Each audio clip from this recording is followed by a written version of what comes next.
Welcome to the Solid Verbal. The Solid Verbal. Come after me!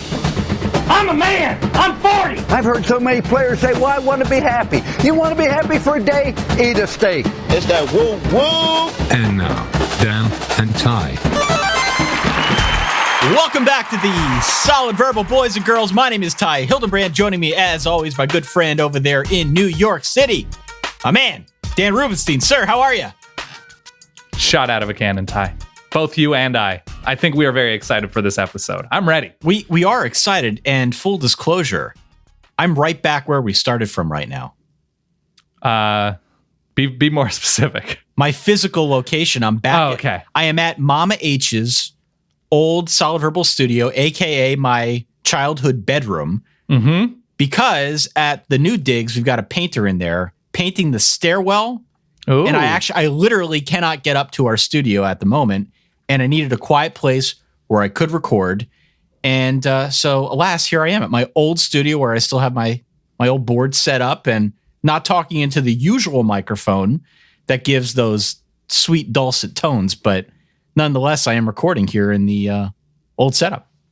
I am very boring, and I'm in the new setup that I'm always in, and all my soundproofing is falling off the walls. But oh no, it's going to be okay. How you doing? How's life? You excited for Chicago? I'm excited for Chicago. I am excited for Chicago. So we sent out today. We're doing the show a day late because it was your birthday yesterday. Happy birthday. Thank you very much. 28 suits me. And we sent out an email to everyone on the Newsletter of Intent subscriber list, which you can still find out at solidverbal.com, which is about to change in a big, cool way. We'll send out another notification about that when it happens. But we're trying to get as many people who are interested in the Chicago show to buy tickets. Still got a couple left here. If you're interested, we're going to make a big production out of it. It's our 2018 Fantasy Things Draft, and we're going to have some special guests. I think Taylor's coming up. The reverb guy, yeah. Taylor, you remember him, right? I treasure Taylor. Absolutely. He's coming up from DC with his fiance. We're going to have some other special guests there. Have we decided, are we dressing up? I think we have to, Ty. Yeah. Are you like full suit or just sport coat? What are you thinking? I'm going LeBron short suit because Chicago is Chicago in the summer can get a little bit stanky, but yeah, we should honor the occasion by dressing in a formal manner. Sure, absolutely. And if you already have tickets, tell your friends to get tickets. We will have Chicago friends, media guests, college football people in attendance, making cameos, helping out with the proceedings, and then going out afterwards to have my beer and a half and get sloppy and eat some chicken tenders. If you've ever dreamt of eating chicken tenders with Ty Hildenbrand, you got to jump on this opportunity. August 11th, solidverbaltickets.com. Come out and hang. You can also find us out on Facebook, Twitter, Instagram, all the usual hotspots. Please do subscribe to the newsletter as well as the podcast. So here's the deal, Dan. We've been doing this now for, I guess, a week and a half running, where we're going 2 shows a week because people crave that hot fire of early college football season previews. And so we've done the ACC Atlantic, a.k.a. Fatlantic. We've done the Big Ten West. We've done the SEC East. Today, we're going to do the whole dang Big 12. Yeah. The whole tamale. We're also going to do some independents, which I lovingly refer to as Notre Dame and BYU. No disrespect Can we do the top 2 teams of the Big 12, whoever we determine those to be, a second time at the end, just because it feels like we're honoring what the Big 12 is by having a quick little replay at the end? That is correct. I think that's the move. That is the move. Should we just jump right in? Let's do that. So let's start where we always start. Big 12. I don't have my soundboard on me today because, again, I'm sort of in transit and unable to have the modern luxuries of my new recording studio. But Big 12, you look over the Big 12 2018. My initial read was that it's wide open. Absolutely wide open this year. Agree, disagree, any further commentary? The battle for number 2 feels wide open. The battle for number 1 feels less open. And to me, when evaluating a conference, the anytime you look at what a team could be considered to be any team that is considered to be a favorite, it's generally the team with the least questions in its consistency, its depth, whatever. But at this point, it's hard to make a case. And I understand TCU. I understand Oklahoma State. I can twist my brain around a path with which they could ascend to the top of Mount Big 12. But the team with the clear fewest questions is Oklahoma, and the clear highest upside with the fewest questions is Oklahoma. So my view is that it's a race for number 2. Wow. Okay. But another good middle class, a robust, totally thriving middle class, which, if we're going to get into a silly argument about best conferences, it's generally, to me, it's, do you have more than one team in the top tier, and do you have a pretty expansive middle class? And right now, the ACC looks like it is probably the strongest in that we mentioned this joke-free ACC. But the Big 12 is nearing that. And this year will go a long way towards shaping our joke-freeness of the Big 12. You think the ACC is the strongest conference? I think it's the strongest conference in that there are multiple teams in a clear top tier with, and this is a Big 12 show, so we're not going to get into the granular elements of it, but with Florida State, Miami, and Clemson right now, those teams have the talent and ceilings and coaching staff. Florida State less so in the very short term. But in terms of power teams, and then from there, I don't think there's any team that's as bad as Kansas has been, or as Oregon State has been, or as Rutgers and Maryland, for a variety of reasons, granted. But I don't think and Illinois. How dare I leave off Illinois in their quest for 3. In the Big 12, there is currently Baylor, but circumstances have been such where you can't say they are a bottom-feeding program for purely football reasons right now, and only that it's just Kansas right now, not having those multiple bottom feeders like those other conferences, like a couple of other conferences have. I think the ACC is the most devoid of jokes. Most devoid of jokes. Okay, so we went from strongest to most devoid of jokes, which is a bit of a transition. And a hearty middle class. I could see a lot of teams being between 6-6 and 8-4. And that doesn't mean they're bad. That just means they're going to beat each other up, and they're all pretty good. I'm going to disagree with you, but I'm not going to disagree with you now, because we promised people Big 12 content, Dan. I'm ready. So, all right, we both agree that there is a wide open quality to the Big 12, whether you're talking about the top dog or the second dog. Regardless, there's a wide open quality to it that suits it, quite honestly, because the Big 12 has always been wide open offensively. There is that. I care extra about the Big 12 this year because there are 2 teams in here on whom I have bet the over on season win total.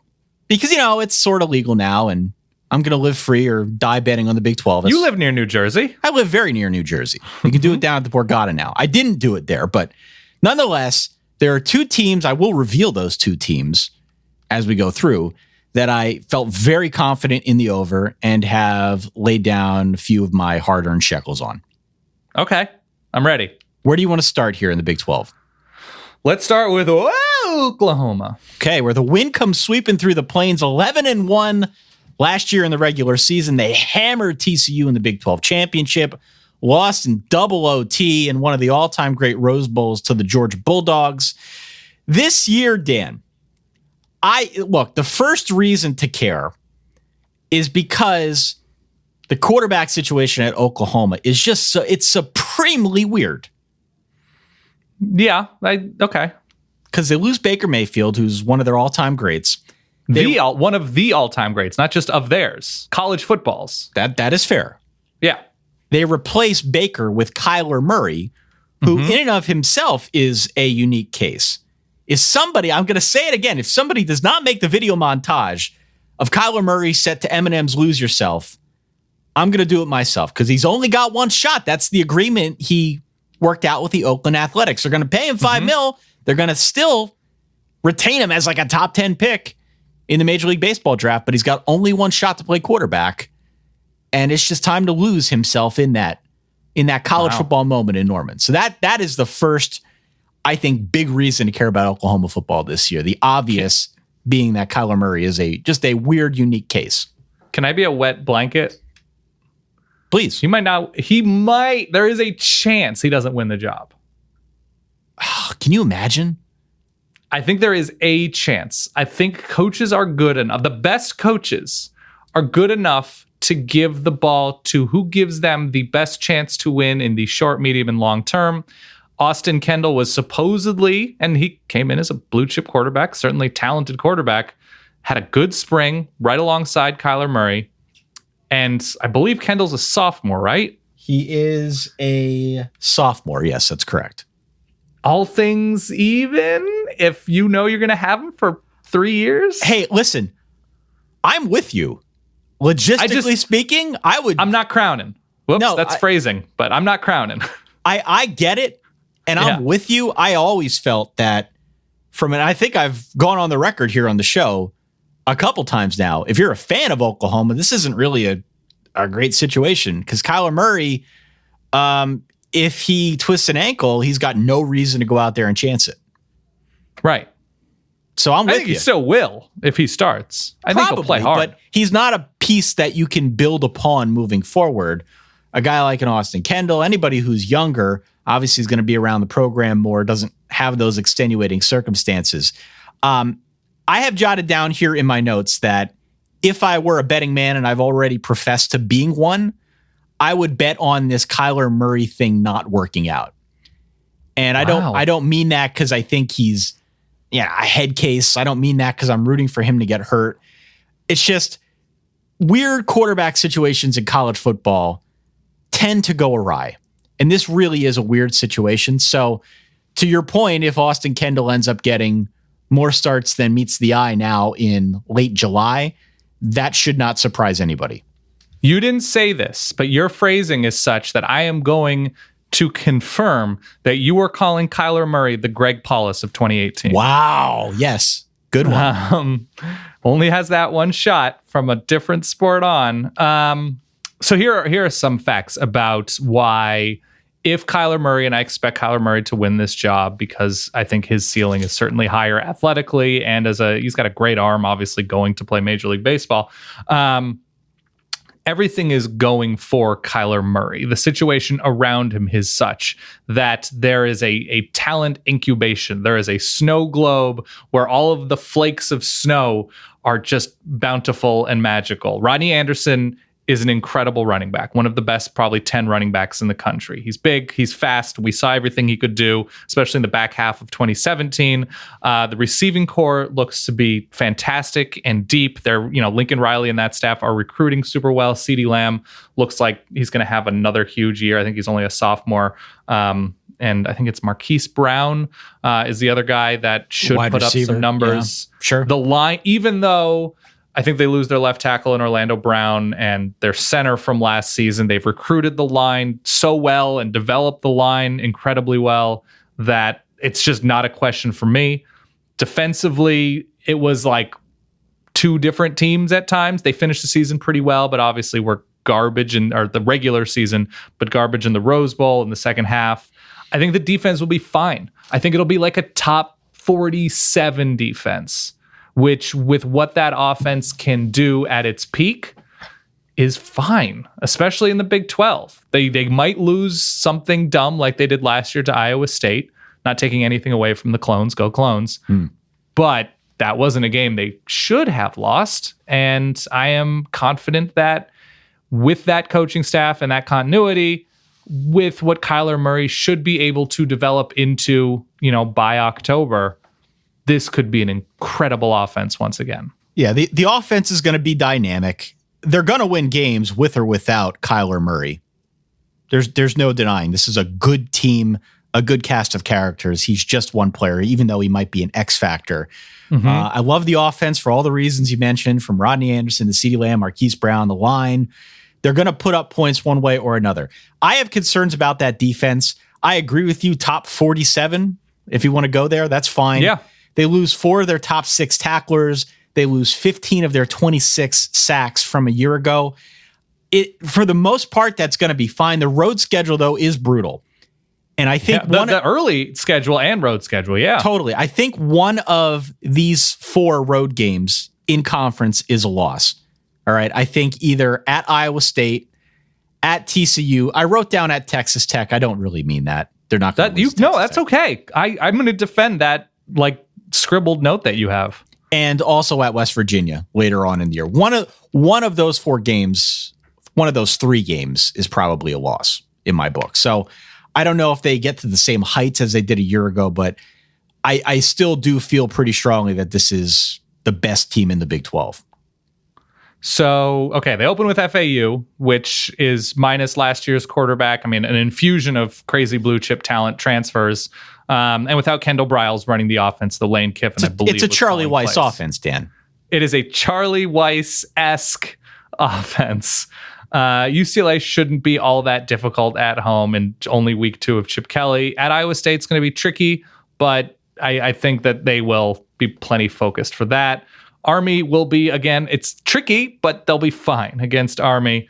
At TCU, a week after getting Texas, a week after a rivalry game, they have a bye week before TCU, but even still, it's a string of games, and going to Texas Tech after Kansas State, kind of different styles. I know Kansas State has opened it up a little bit more. We saw the emergence of Byron Pringle last year, but that to me feels like the differing styles, Texas Tech turning teams over a lot defensively. I know it's very strange to say that a developing Texas Tech defense could affect things, but that is, typically there is that Baker Mayfield had to throw for 700 yards for Oklahoma to win this game. Right.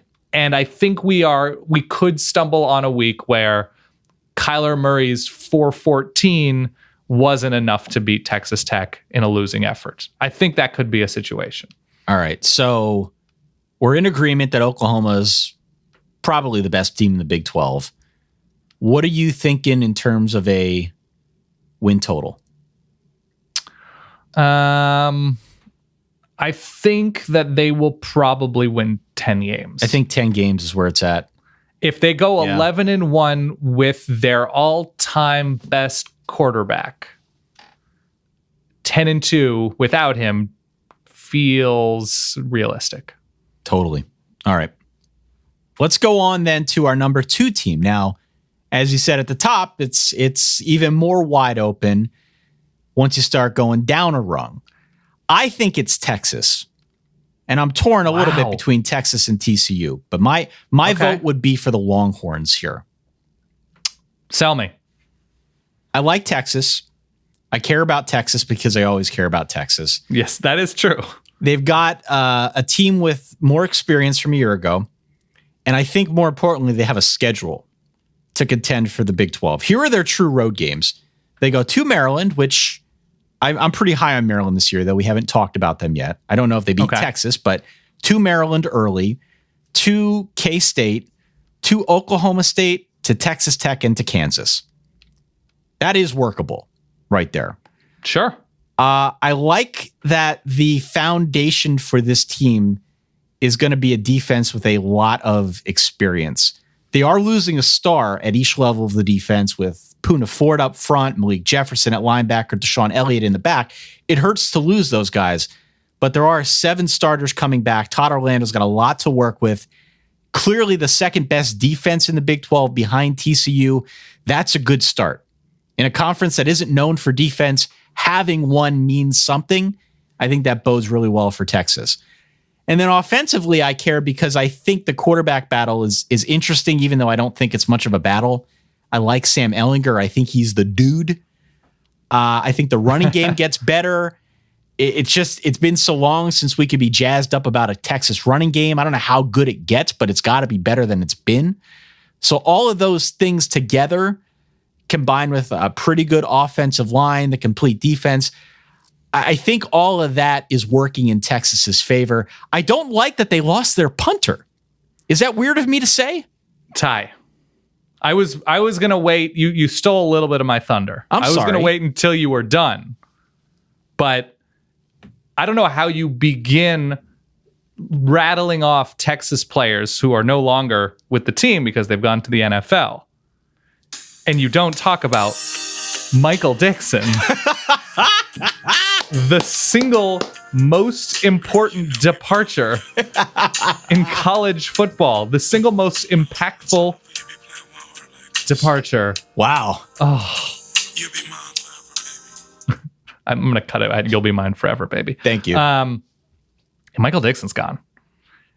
And what I'm hearing from you is Ty Hildenbrandt, am chaining my hopes and dreams and Big 12 picks to offensive coordinator and probable play caller. Don't say Tim Beck. Oh, I'm just, and I know our pal Herb Hand is the co-offensive coordinator as well, and we'll have a big hand in that offense. I said hand twice. Yeah. But I watched the Texas Bowl, and I've watched previous Tim Beck teams, and Godspeed, Ty. Vaya con Dios. Beckmeyer syndrome. Yeah. Damn.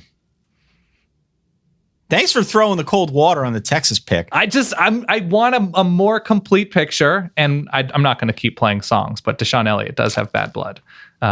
Sort of speaking about a rumor that Texas coaches were bad-mouthing him and other players for leaving early. Of course, Deshaun Elliott recruited by Charlie Strong and that staff. Right. So I think Texas is in a very good place, especially when they made that shift defensively. They're going to be fine. I think all around a very solid team. You know what you're getting with Texas.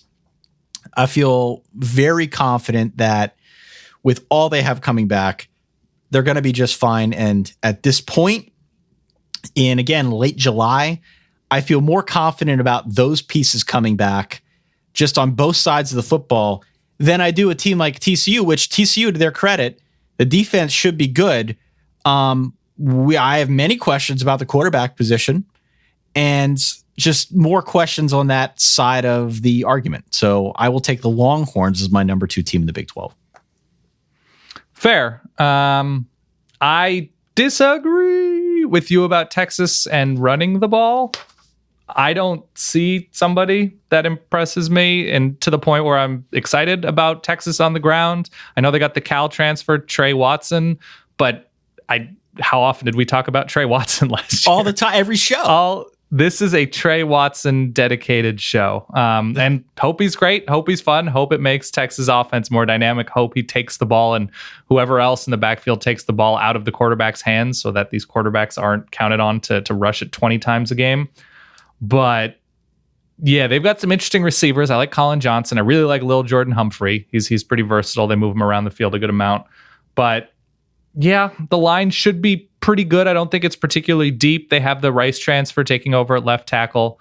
And I am excited to watch this defense. This will be one of the faster, if not the fastest defense in the conference, just because of how well they've recruited at defensive back, and they get 5 or 6 of them on the field at the same time. The big name to know, the big new name anyway to know this year is Caden Stearns, who I think is going to get into the rotation, 5-star coming in, and familiar names, Chris Boyd and PJ Locker back. So I anticipate this Texas defense being one of, if not the best defense in the conference, but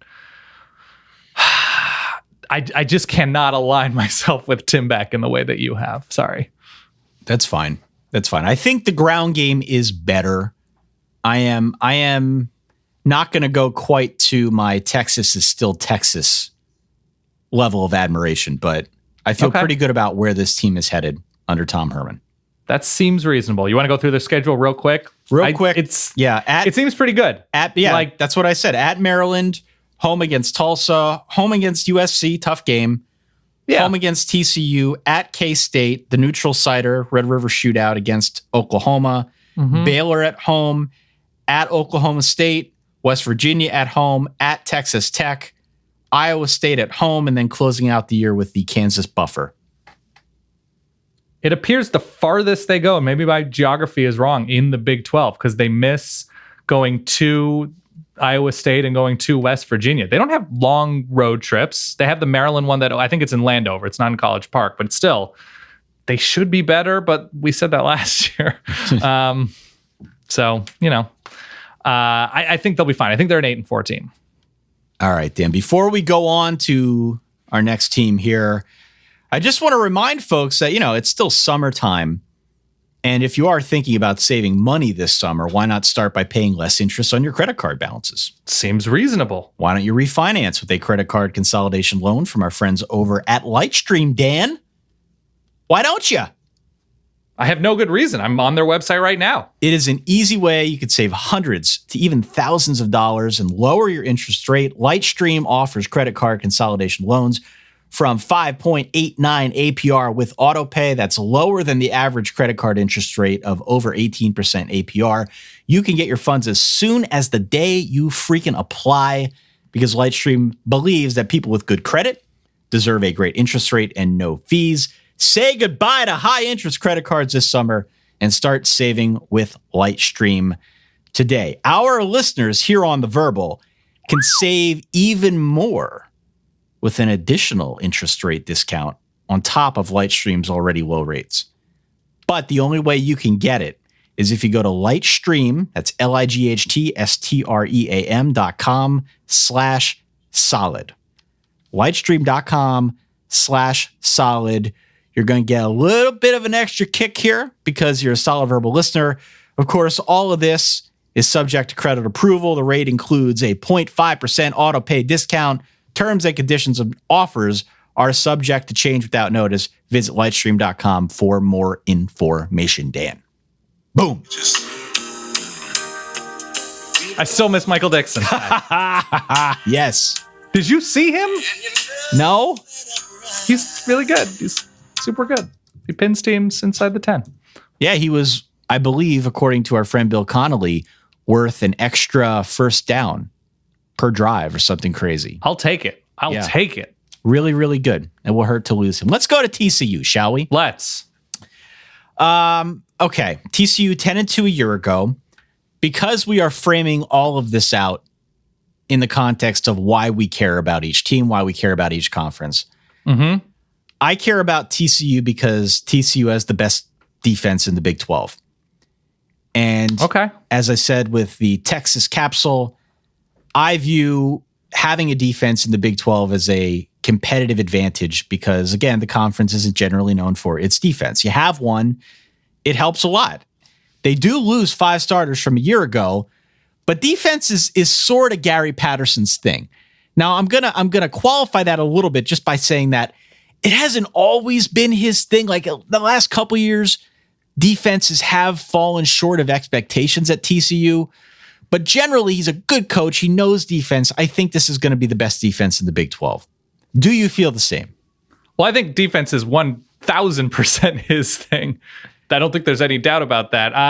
There have been times where TCU's defense hasn't been phenomenal, but by and large, in a conference that is year in and year out so fun and so potent offensively and spreading teams out and playing with tempo and having Gary Patterson recruits and put so many talented players on defense and to cycle so many of them in year over year and get the results that he's gotten, threatening to win, 10 plus games totally most years. Yeah. I still think even if he doesn't meet the expectations of his best recent defenses, they should have an incredible defense this year, I think. I agree. And so much of that is, offense is about rhythm. And I think defense is in large part, like if you have decent coaching, about effort and just caring and having, a decent 2 deep everywhere to mitigate any injuries. And Gary Patterson and his defensive staff every year seem to get these players to care and to play with enthusiasm. And I think that's huge. Yeah, absolutely. And that defense, by the way, is going to test Ohio State in week 3. That game's a neutral siter in Arlington. Mm-hmm. It's going to test Texas in Austin on week 4. We will find out very quickly how good this defense is, at least out of the chute. With that being said, knowing that there are some heavy hitters on that early schedule, my question about TCU is on offense. All I can say right now is that I like some of the parts. I don't know about the whole.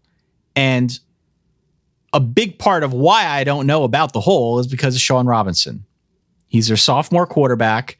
Mm-hmm. I will be saying a prayer before each show this fall so that I don't call him a Sean Robinson. Okay. Well, he is a Sean Robinson. He is, but that's just, me and how I thought you were going to say a prayer for QB Aggies, but well, of course, we always do, but also gone. I'm just saying, I'm worried. Me, that is something that I might end up doing. I may just go full A Sean Robinson by the end of the year, but nonetheless, I like what TCU has coming back on the whole. I think they're the third best team in the conference, a close third behind Texas. And you're not going to believe this, but TCU was one of the two teams I bet on. Good. I think that's a good bet. 2018, it's been a crazy year for all of us. I personally have been trying to focus on what's important to me. And TCU just means too much to me, so we're back together. Right now, TCU's over-under is 7.5 wins. Mm-hmm. There are 5 games in the schedule that I look at and I think are potential losses. The Ohio State and Texas games that we talked about. They play Oklahoma. They're on the road at West Virginia and Oklahoma State. I will eat my solid verbal dad hat if Gary Patterson goes 0-5 in those games. Of course. All the other ones I think are winnable, which is why I bet the over. So I'm back together with TCU. I'm all in, and maybe not second best team in the conference, but they're still going to be pretty darn good. I love the schedule. And I say that knowing Ohio State is neutral, but it's coming to Jerry World, right? That's where they're playing? That's right. And I have no memories of Ohio State succeeding in Jerry World. Hold on. Just give me a... Take a minute. No, they don't leave the state. They have somebody early on, I think Southern, and then they go across town essentially to play SMU. And going to Austin is not all that difficult. I'm not talking about traveling. The experience of playing at Darrell K. Royal is not an intimidating palace. It actually may be tougher TCU. to navigate Austin traffic than to play in the stadium. That's true. And hope they don't get crushed by a crane, because that is basically, even downtown Austin is a town of cranes. That's the thing. Here, I always like when I see pretty easy teams as road trips. And that's what I see on this schedule. I see at Baylor and I see at Kansas. They finish with Oklahoma State at home a week after Baylor. It's a good time to get them. They go to West Virginia a week after Kansas State. That's going to be tricky, but that's fine. They go to Kansas. They have Oklahoma and Texas Tech and Iowa State all at home. Schedule-wise, this is great. I could not see them going anywhere less than 8-4 this season. Yeah. I am big on Sean Robinson, even with a kind of green line in front of him. I can't believe Cavante Turpin is still in college. Still somehow in college. I felt the same. Why care about TCU? Cavante Turpin is immortal. Right. That's why you care about. That's why you care about the Horned Frogs. If you watched their bowl game last year against Stanford, you were introduced to Jalen Reagor. It was as if he just walked up to America and said, "Oh, hey, I'm Jalen. And this is sort of what I'm about." And he caught like 1,000 yards worth in that game against a pretty good Stanford team. So I like Jalen Reagor a lot. I like Darius Anderson was fun to watch for multiple stretches last year. Defensively, zero questions, even without, I think it's Tejada, who was their best corner last year. Miguel Tejada. Yes, Miguel Tejada was moonlighting for TCU. I like this team a lot. I think they're experienced enough and deep enough and, very quietly recruited well enough that it is difficult for me to see them finishing any lower than third in the Big 12. And I think I have them second. I agree. We're pretty gung-ho on TCU in 2018. Give me the Frogs. All right. Where are we going to go next then? Let's go to Oklahoma State. Okay. Because I think they're fun and interesting. What say you about Oklahoma State? They went 9-3 a year ago. You would have to assume, because it's a Mike Gundy team, that offense is going to be fine. There's a new defensive coordinator. The back half of the schedule looks difficult. How you feeling about the Cowboys? Yeah, it's a tricky schedule for Oklahoma State for sure. I like the hire at defensive coordinator and Jim Knowles from Duke. Sir Blitz a lot. He is going to do that. I like that element. They're going to give up big plays like Duke did last year, but he dramatically improved Duke's defense without having nearly the talent that Oklahoma State has. I think they're pretty experienced in terms of who they bring back from last year. So I would like to say that they're going to improve and become like a top 45, not 47, Ty. Whoa. a top 45 defense, even in the Big 12. It appears Taylor Cornelius is going to be the starting quarterback, or at least he is going into and will be during fall camp. We'll see if the Hawaii grad transfer, Drew Brown, emerges at all. But I love them at receiver. I think Justice Hill took a step a little bit backwards last year. He wasn't as efficient if you look at some of Bill Connolly's S&P numbers and his efficiency metrics on the ground. But I do love those receivers. The line should be pretty good. And I just like the continuity on offense with Yurcik coming back. I'm a fan of this team. I'm a fan of the depth of this team. And yes, even though the back half of that, they end going to Norman and then host West Virginia and go to Fort Worth for TCU, which is a pretty difficult 1-2-3 to finish things out.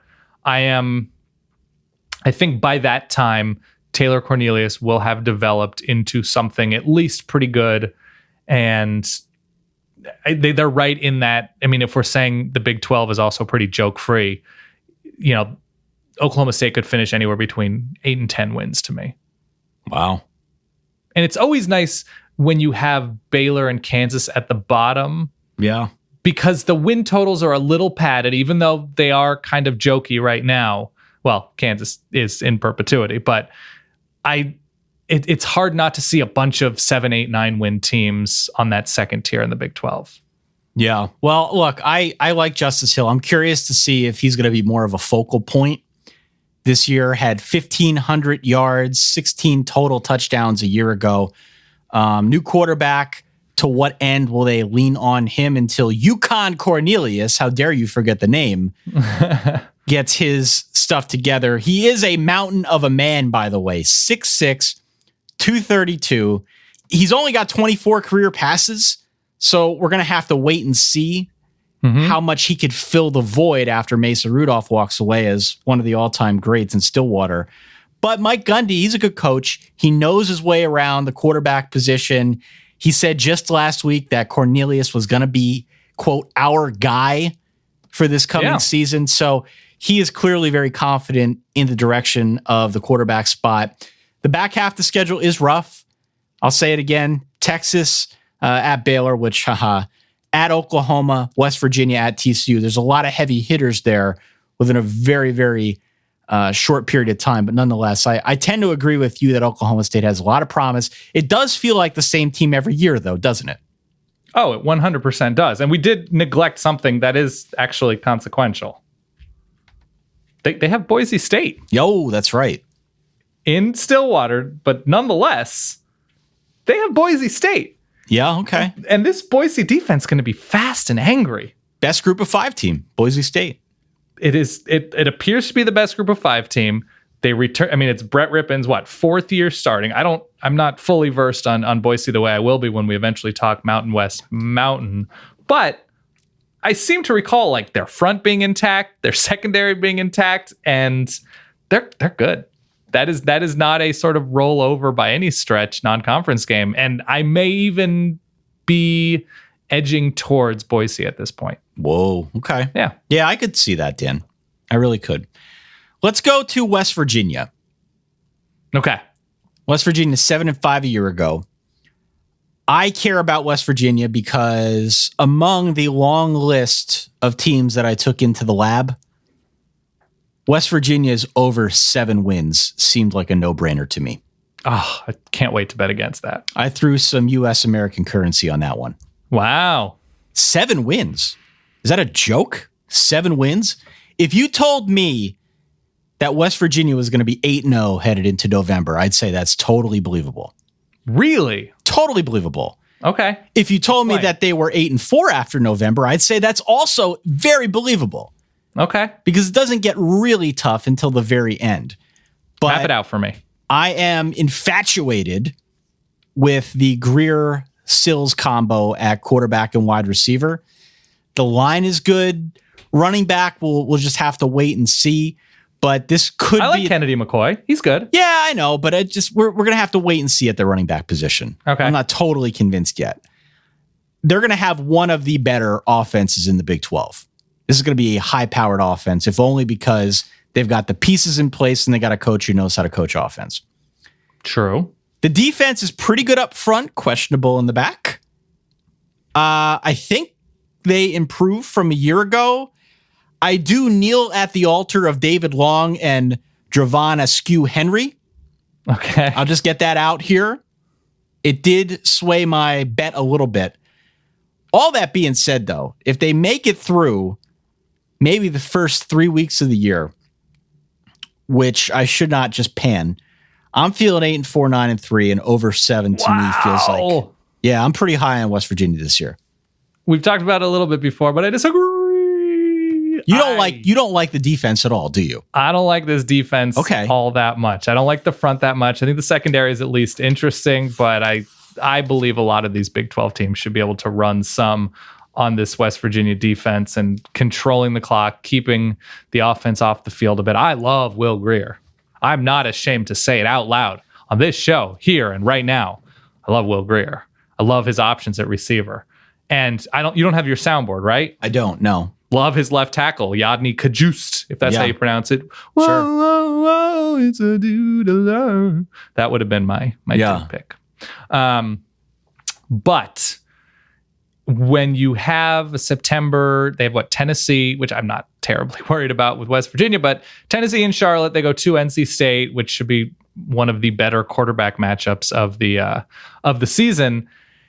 And finishing the way that they do with it's at Texas, TCU, at Oklahoma State, Oklahoma. Yeah. And you mentioned that November, a long November was that the Counting Crows doing long December? Oh, yeah, I think so. I believe, it's going to be a long November. All those kids getting and appreciating my Counting Crows references.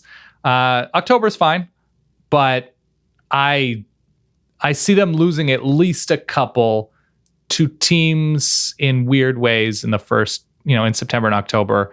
And I don't know, 3 or 4 out of those November games. I think it's just going to be rough when you don't have the depth, when you don't have just the immediate skill on defense. Happy to be wrong. Yeah, happy for West Virginia to be in the national spotlight with one of the better quarterbacks and receiving corps in the country. But if we are going to parse out what our concerns are and how dramatic they are, the West Virginia defense is not bowling me over. So this is one where you and I really do disagree, Dan. I'm pretty high. You're pretty low on the Mountaineers, West Virginia. I think West Virginia should be appointment television. Oh, totally. It's going to be one of the better TV shows in college football this year. 100%. And that stands for something. Yeah. All right. Let's go to Iowa State, Dan. Speaking of fun TV shows, Iowa State had a great year last season. It was an odyssey to go along with Matt Campbell and that Cyclones team. 7-5 regular season. I seem to remember very vividly us having a conversation at one point, maybe 3/4 of the way through the year, where somebody on Reddit or somebody on one sports site join the Solid Verbal subreddit, by the way. r/Solid Verbal. Come on. Get out there and do that. But somebody out there on the interwebs put together the formula for Iowa State winning the Big 12 last year. Okay. And at least for a fleeting moment, it was a possibility. I care about Iowa State this year because they're gritty as freaking hell. Ooh, grit. Yeah, and you know what? Those teams are fun to watch. Yeah, it's a good TV show. They play hard for Matt Campbell. They're like, I was trying to think, how would I compare this? Iowa State's the older guy in the rec league who is just there to collect rebounds. That's all, just all heart. Set some screens, call out shots. Sure, I'm with that. All heart. Mm-hmm. All heart. The quarterback position also makes them sort of interesting. Hopefully not as interesting as last year, for their sake. The last time that the same quarterback played a full year for Iowa State was the year we started this podcast in 2008. Oh, damn.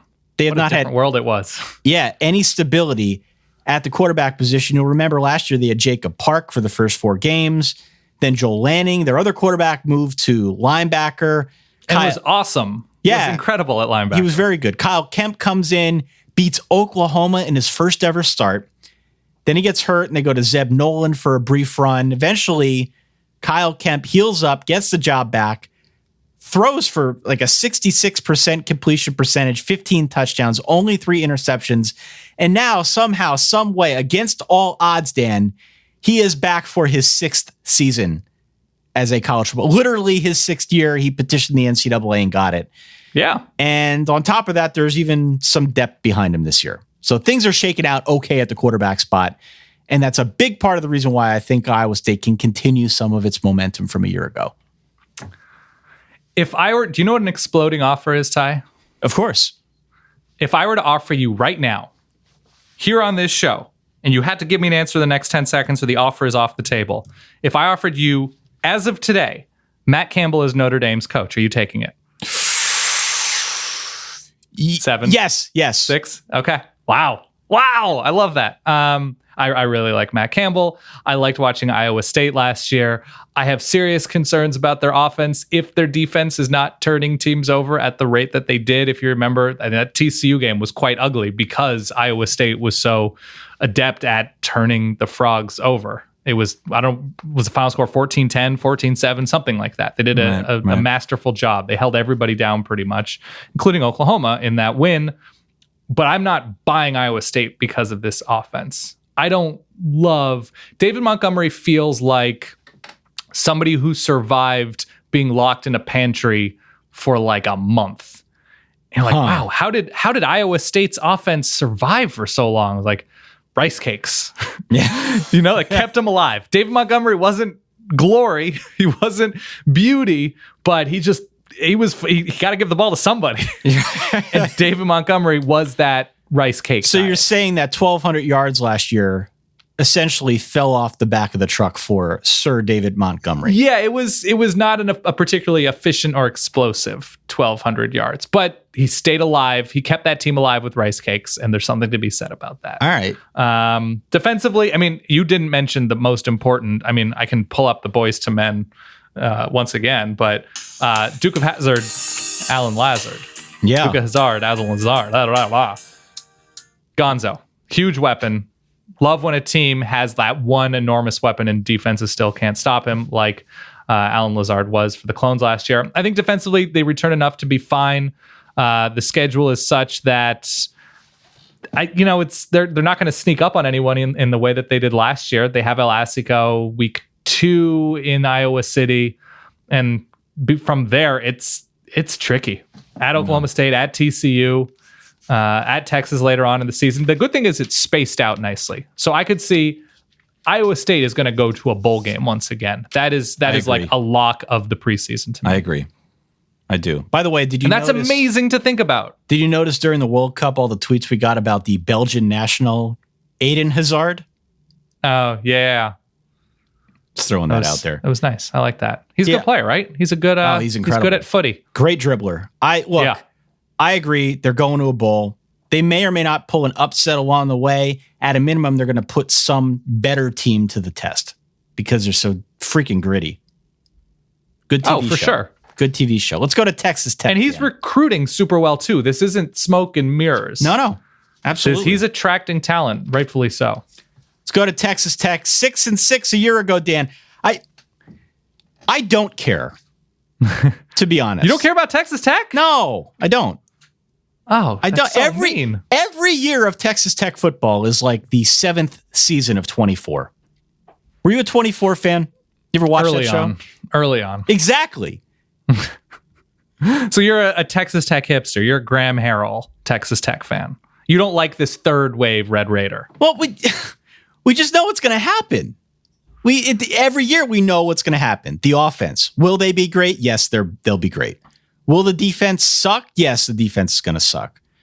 Will Cliff Kingsbury win 6 games, wear the Ray-Bans on the sidelines, and then be part of a debate at some point in November about whether he should be fired? Yes, Cliff Kingsbury will be part of all that. That's it. He's 30 and 33. 30 and 33, yes, in 6 years in Lubbock. That's how the season's going to go, right? Right, sure. Did you like Seinfeld, Ty? Of course. There's something fun about watching Seinfeld reruns.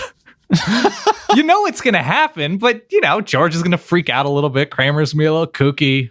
Elaine's going to misread a boyfriend situation. it's still Seinfeld. There's still something fun about watching a rerun.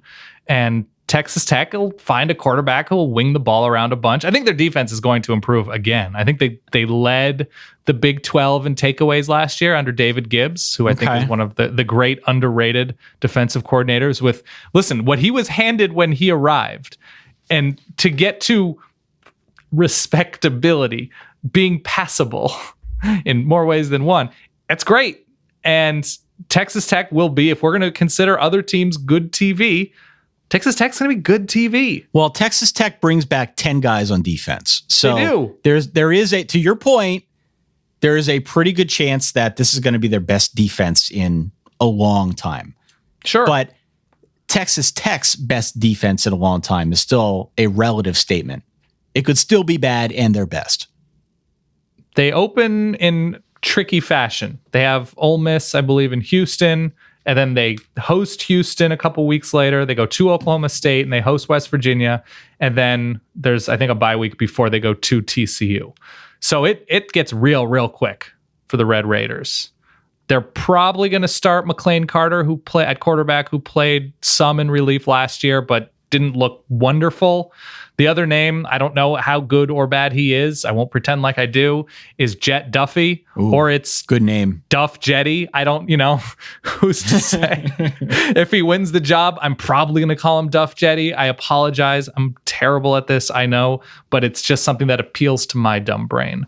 You should care about Texas Tech because they're consistent in what they do. Okay. And I like that. They're to me, if their defense is top 68, which is roughly like, upper average, whatever, then they become the wild card that we love about every conference.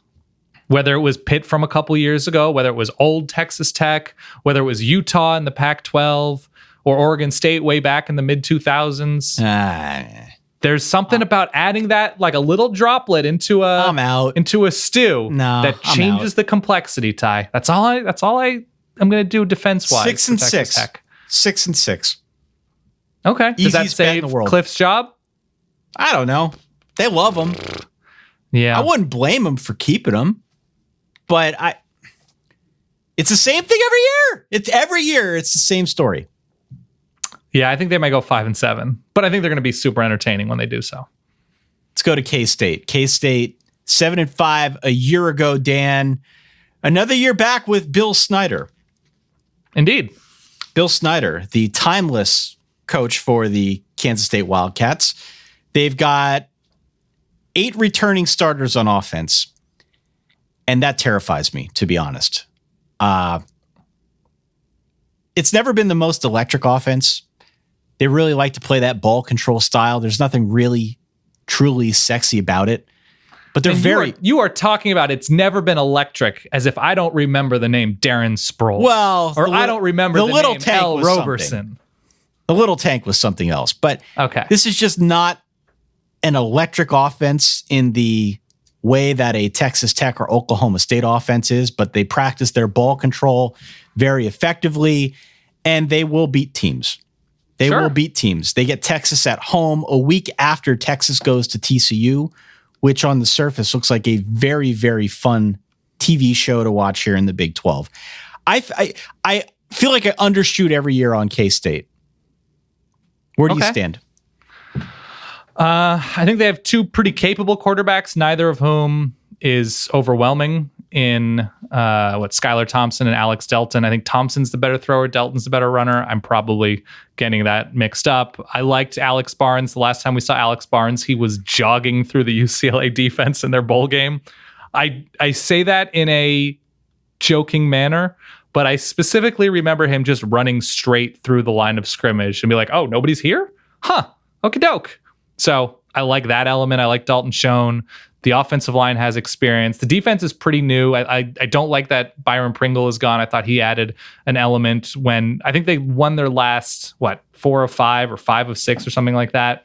And the big thing was they were opening up that offense. They were throwing downfield. They were hanging with the supposed more electric offense. They put up 45 in a win at Oklahoma State in Stillwater. They were like last year they were the team that they were a great litmus test. Like, how good really is Iowa State? We know they beat Oklahoma. They get edged out by Kansas State.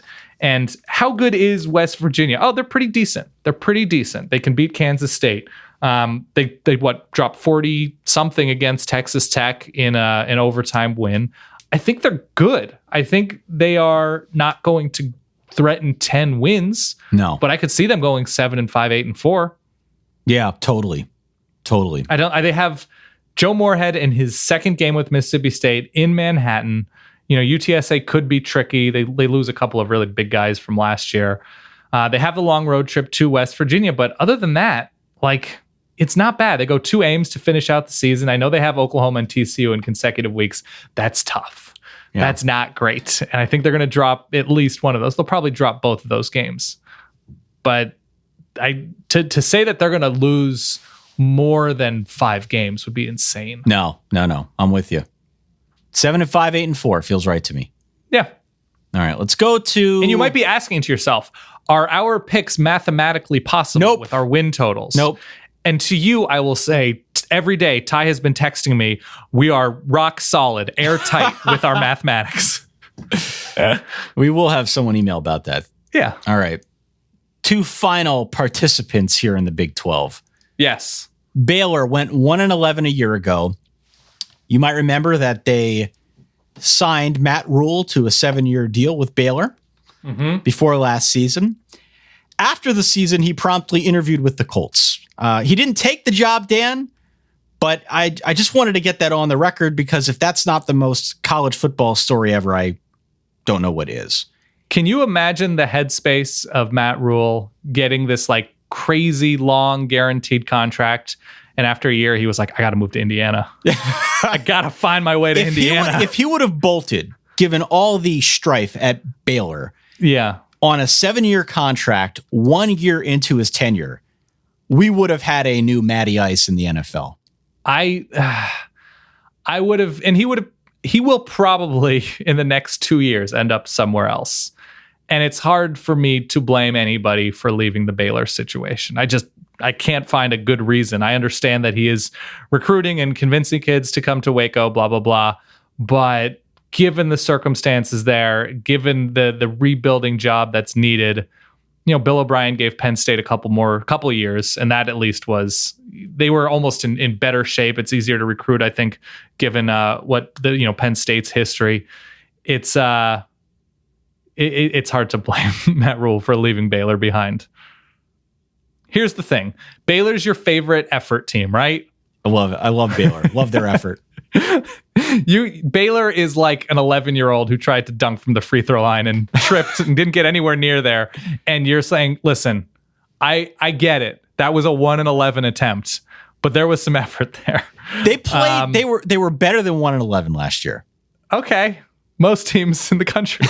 Thank you. They played really hard. They have 17 starters back.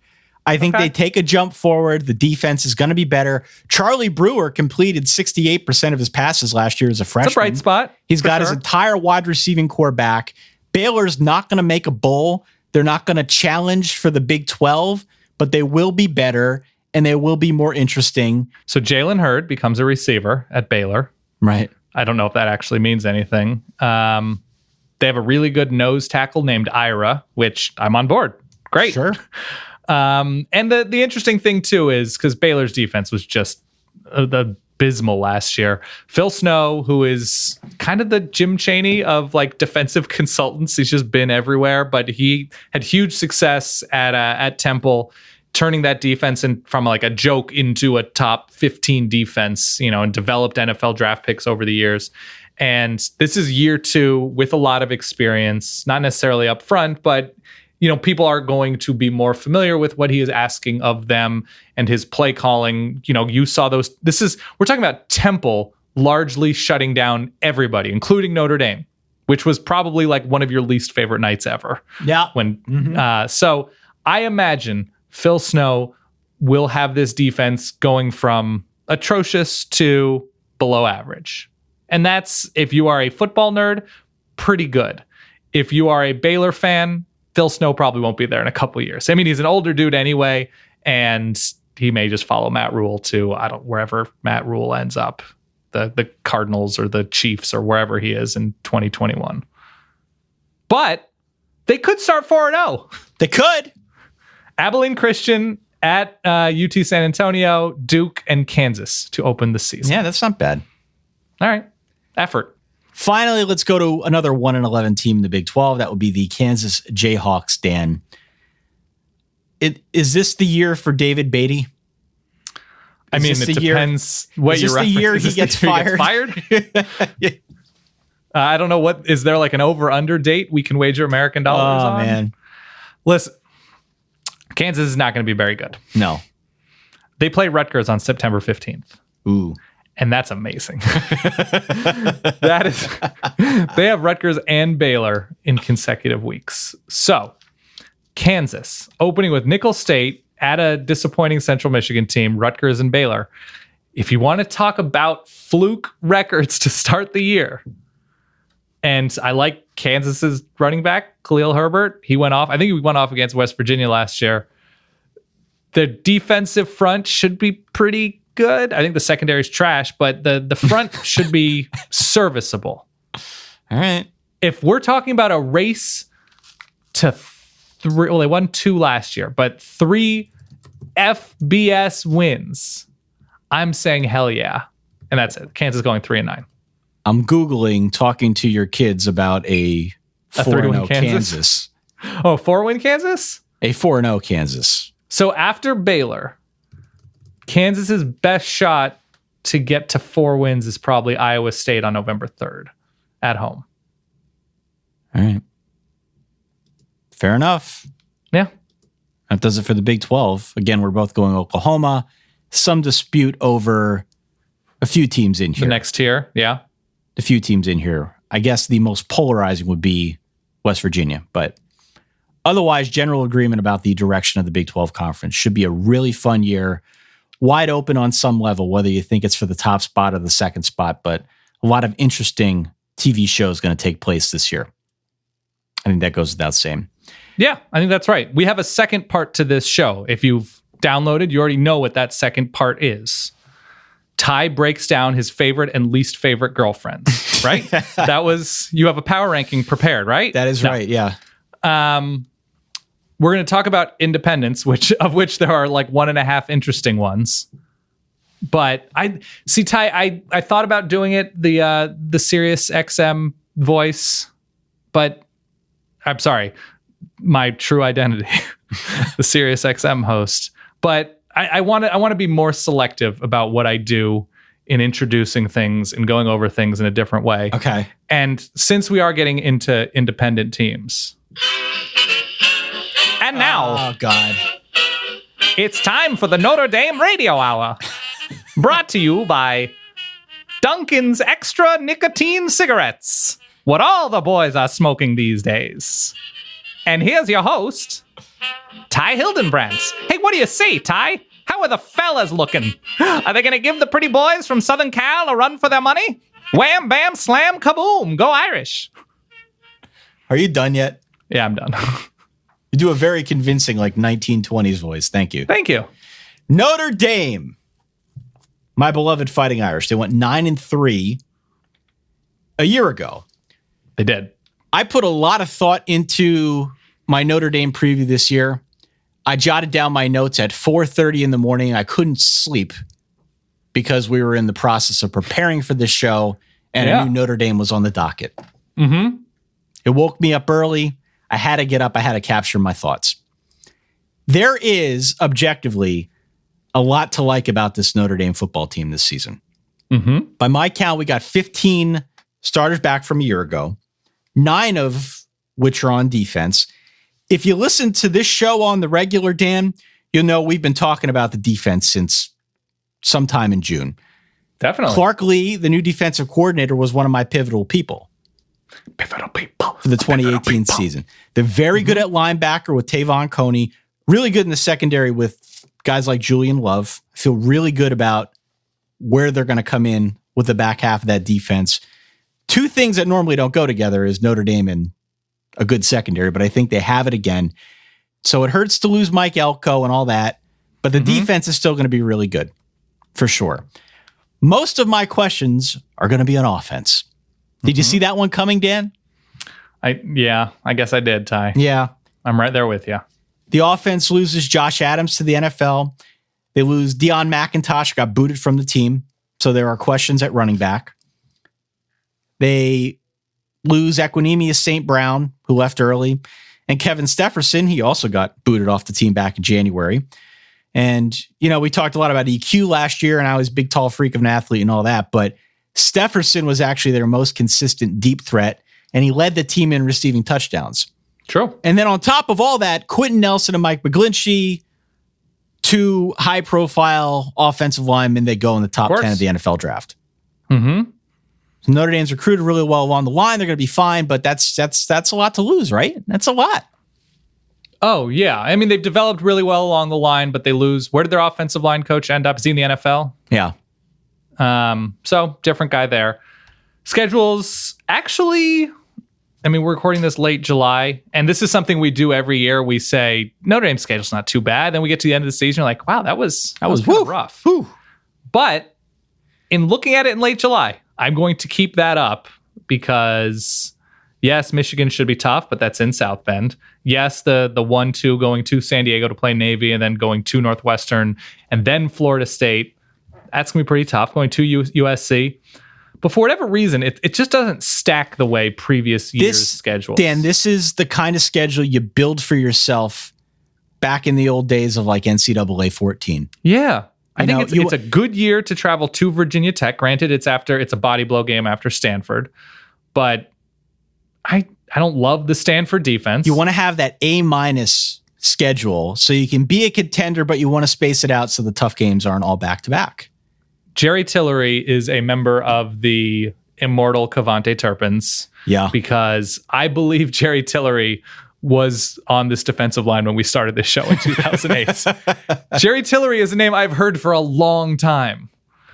And he's back. I really like Drew Tranquil. Yep. He's in like sort of a hybrid role. Will drop into coverage a lot from the linebacker position and take on a bunch of different types of pass catchers. He'll get after the quarterback. I think he is a sort of prototypical, versatile defensive player for 2018. I think he's great. And because of this defense, even with the new defensive coordinator, even with on offense, cycling in a couple new offensive linemen to take over for two great Notre Dame players, it's hard to see them losing more than 4 games. Oh my God, yeah. I would say 4 losses, 8 wins. 4 losses, 8 wins. 4 and 8. There isn't a team on the schedule that you look at first blush and say that's a definite loss. Right. I feel pretty good about Notre Dame. All the pieces are here, and I still think it's going to be a potent offense, but I have questions about running back, wide receiver, offensive line.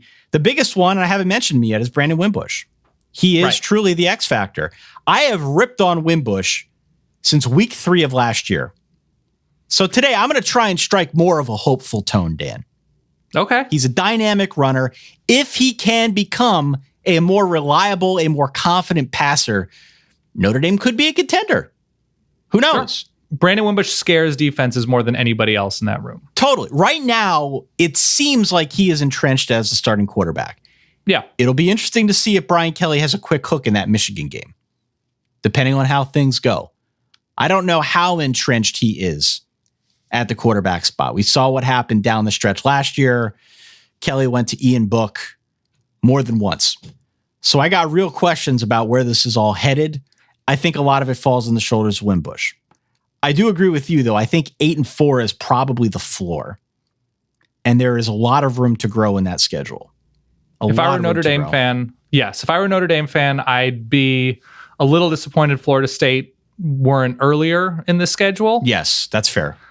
And this would have been a very good year for USC to come to South Bend with inexperienced quarterback. But even with Sam Darnold, USC did nothing at South Bend last year. So I would feel pretty good about that. It doesn't come after a big emotional game elsewhere, that USC game on the road. So it shapes up pretty well for Notre Dame. Totally.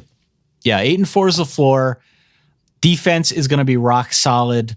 offense really has to prove itself. There are going to be a lot of new names. Can Dexter Williams, can Tony Jones fill the void at running back? Just a lot of questions for me about who the contributors are going to be around Brandon Wimbush. Do they have a good tight end this year? Is Mac back? Alize Mack is back, yeah. Okay. That's good. I mean, traditionally, they've had good tight end play to bail them out of 3rd and 8s, and that seems like it would be helpful for Brandon Wimbush. And look, the offense was really good in spots last year too, but what ended up happening against teams with better defenses is they figured out Brandon Wimbush and that he couldn't throw or that he wasn't confident throwing from the pocket.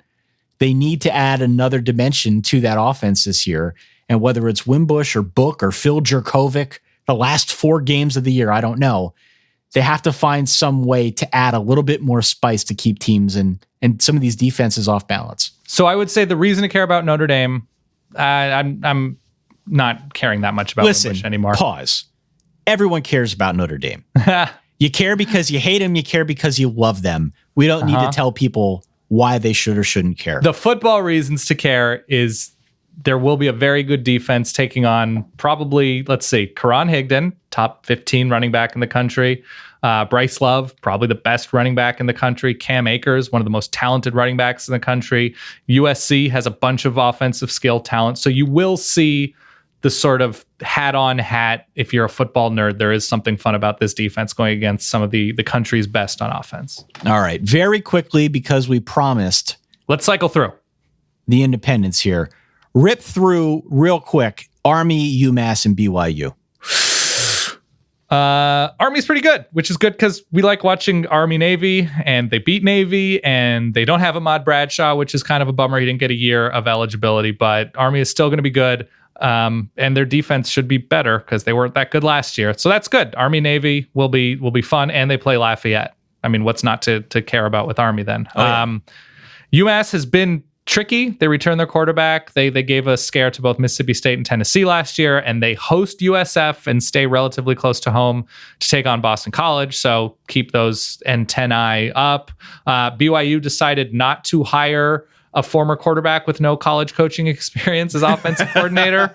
Sorry. And so they have a better one, presumably, and maybe they'll go better than 4-9 and get to a bowl game. But their schedule is not great. They go to Wisconsin, to Washington, to Boise State, and to Utah. Good luck with all of that. And very quickly, did you know New Mexico State's defensive coordinator was Frank Spaziani? I didn't. No, really?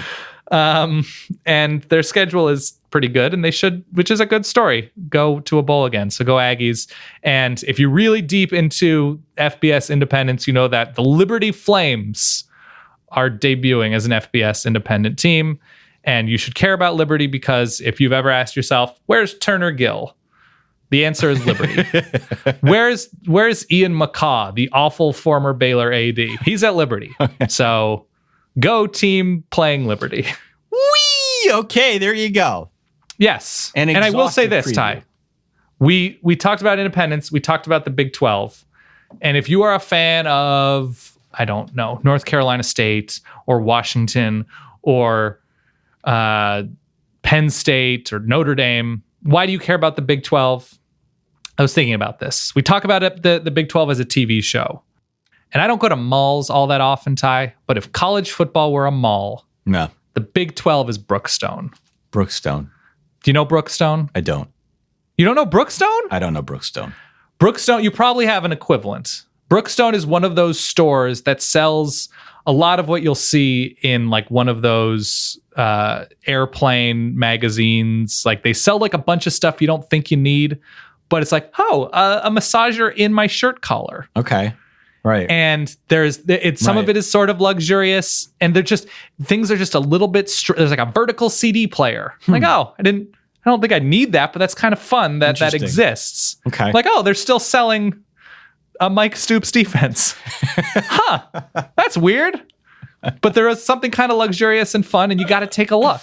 And that to me is what Brookstone is. Okay. And the Big 12. Let's leave it at that. You got to get to a Brookstone, Ty. You'd love it. I'll see what I can do.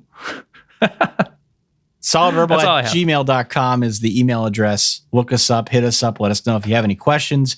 Going out to solidverbaltickets.com. Got a live show coming up, a big one Chicago on August the 11th. Come hang out, pick some fantasy things with us, and hang out with us afterwards at a nearby establishment. Also find us on Facebook, on Twitter, on Instagram, and don't forget to subscribe out on Apple, Google, iTunes. I said Apple twice, but whatever. Spotify, Stitcher, TuneIn, all the usual hotspots. Look up the show. And if you're looking for any other way to keep in touch, you can do so out on the subreddit at reddit.com/r/solidverbal, or by going to our webpage, solidverbal.com, and signing up for the newsletter of intent. Chicago friends, Chicago people. This is only for people in Chicago and in the Midwest around Chicago. Do not miss your chance to attend the Fantasy Things draft. It's going to be fun. Do not miss your chance to eat chicken with Mr. Hildenbrandt. That's right. Hashtag tenders with Ty. I need to end this show. This is my signal. For that guy over there, my good friend Dan Rubenstein, for myself, Ty Hildenbrandt, thanks again for tuning into the show. We'll catch you all in a few short days. In the meantime, stay solid. Peace.